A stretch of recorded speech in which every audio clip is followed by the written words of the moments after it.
Okay, so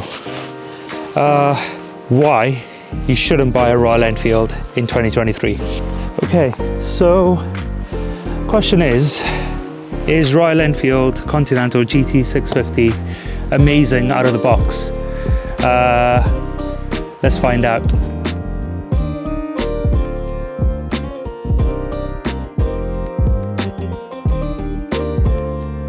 So out of the box, the bike is horrible.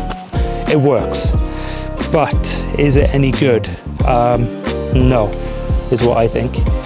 Lots of things needs to happen before the bike can be enjoyed, in my opinion. For example, the brakes, they definitely need upgrading. It's a very heavy bike, so putting some stronger brake pads on is definitely going to help. The difficulties that I've had with this are the spoke wheels. Now, on the new iteration, I think they've got alloy wheels, but I do prefer the look of the spoked wheels. Now, with spoked wheels, they're not always straight. Very minimum quality control. Out of the box, 9 times out of 10, your wheels are not going to be true. So when you go around 50-55 miles an hour, the bike just vibrates. So they're the first thing that needs truing. The issues that I've had with it are things like when that did happen, Royal Enfield did not do anything about it. Obviously I'm based in UK, Wales, so at the time it was MotoGP, and the dealers I got it from was M&P.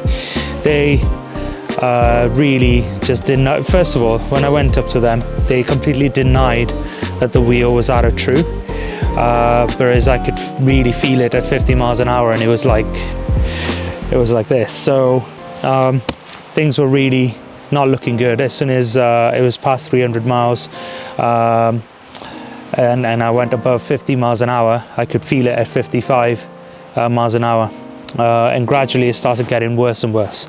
So that was definitely there. Second thing, little things it is, and that would be the quality of the materials that it's made out of. The finish, yeah, I mean, you know, it's a cheap bike, so it's not going to be great, but when it comes to quality of speedometer cable, let's go into that.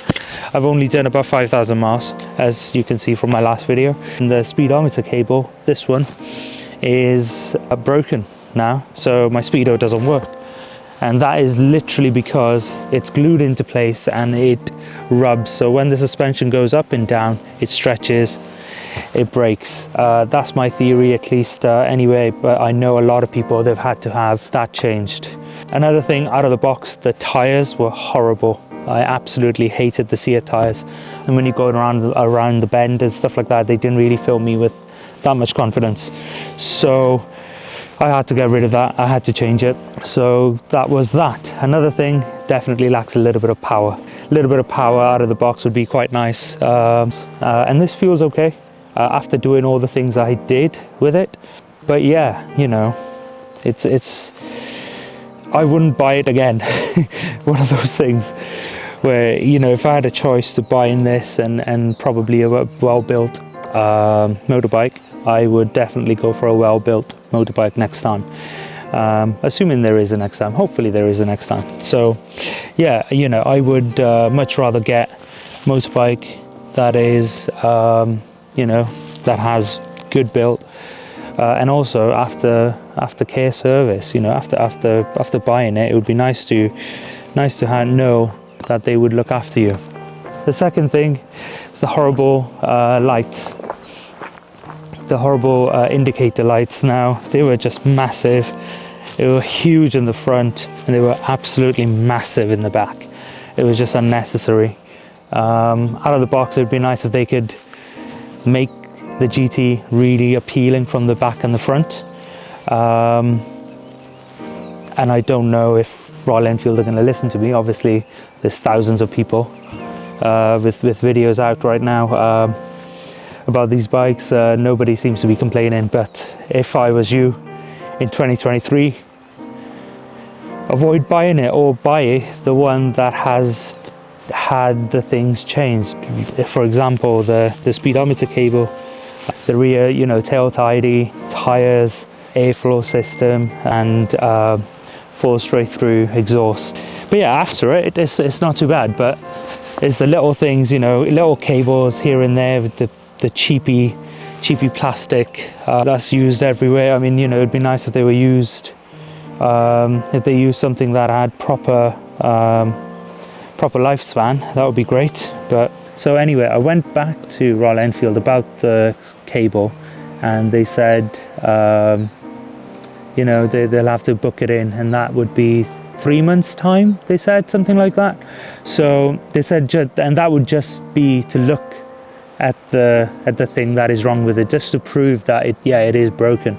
There is a video out on YouTube. I can't remember who it is, but I'll leave a description down in the video, who basically replaced the cable that's going into the headlight. So this cable here, replaced it with a sensor cable, and that seems to solve the problem. And as long as you do it right, it should be okay. Apart from that, the other thing that I think is really, really poor quality are the paint jobs on the rims. If I just show you my rear rim, so let me show you over here. Do you see that? That is just horrible job, isn't it? And this is literally just a couple of washes. You know, I keep my bike in the garage as well, so this shouldn't be happening. You know, this is just horrible job of painting. It shouldn't be happening. You know, the cables, this one is the accelerator cable that just keeps breaking. Now this is tight. This is so tight, so any dampening or any pulling when the suspension goes up and down, it would just break. So I guess a little longer cable would have been just fine, or a better system, I don't know, would have been much better. And I've also heard that this cable here, the clutch cable, rubs against the tank.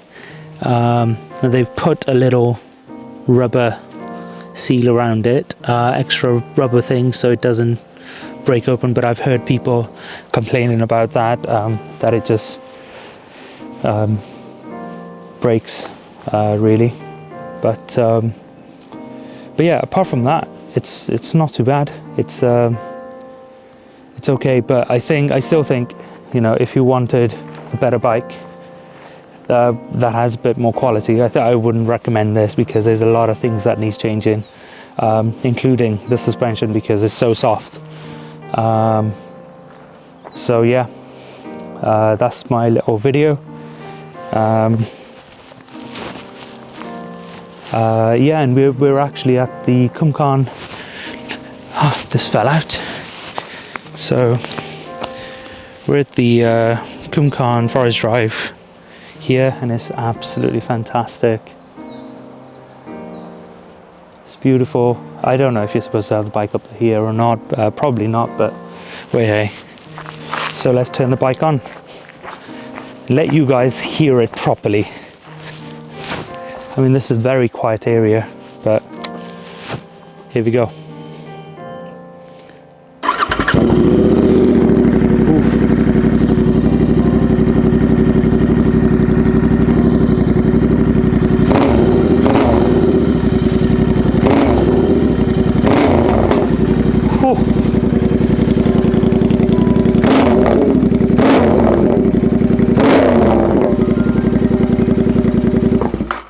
That's loud. It's very loud.